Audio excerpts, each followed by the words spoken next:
خلاص حاحكي. Everyone's searching for truth and for purpose in some way or another. Everyone's searching for that which is sacred in life. It's part of our human nature. It's part of our human consciousness. It's just really where we look for this truth or for this purpose that people start to differ. We find many people these days that kind of search for purpose or for truth in materialistic things, in money, in cars, in drugs. And you find very few people who are willing to search for it deep within themselves, in their hearts, willing to put the time and effort to read, to contemplate, to think, to go out and ask questions and maybe not always get the answers that they want. Just put a lot of effort into that. It's really this kind of search that's bound to bring reward, in the sense that at least you get somewhere that's beyond the materialistic world, beyond your finite self. In this regard, we find ourselves now in an age unlike any that humankind has seen before, at least as far as I know, in that we live in what you can call a global village. You have any city you go to, anywhere around the world, you find people of different cultures, different races, different religions, different modes of thinking, different philosophies, different ideologies.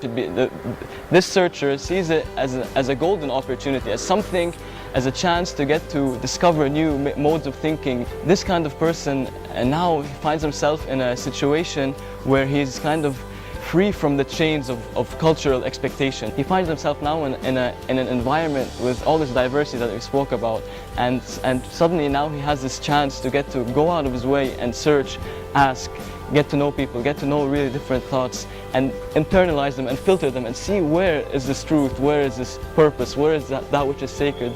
You know, no one's willing to get to know the other as like internally in a deep, different kind of way. It's kind of, I guess, in this regard, a nice Quranic verse that comes to mind here is the one from Surah Al-Zumar, which says, الذين يستمعون القول فيتبعون أحسنه أولئك الذين هداهم الله أولئك هم أولو الألباب. أولئك هم أولو الألباب. Those are the ones of real intellect. Those are the ones that Allah subhanahu wa ta'ala has guided and blessed. The ones that are willing to يستمعون القول ويتبعون أحسنه, to act upon that which is best. So to act upon which is best, searching for truth, you act with all your existence. So to act with all your existence, you have to listen with all your existence. You don't listen with your ears only, you listen with your heart, you listen with everything inside you. That's the kind of person we want to get in this world. This is the kind of searcher we want. Another Quranic verse that comes into mind is the one from Surah Al-Rum. وَمِنْ آيَاتِ خَلْقُ السَّمَوَاتِ وَالْأَرْضِ وَاخْتِلَافِ أَلْسِنَتِكُمْ وَأَلْوَانِكُمْ إِنَّ فِي ذَلِكَ لَآيَاتٍ لِلْعَالَمِينَ. So in this we see that there's actually the creation or diversity is it's one of the signs of Allah, the creation of Allah.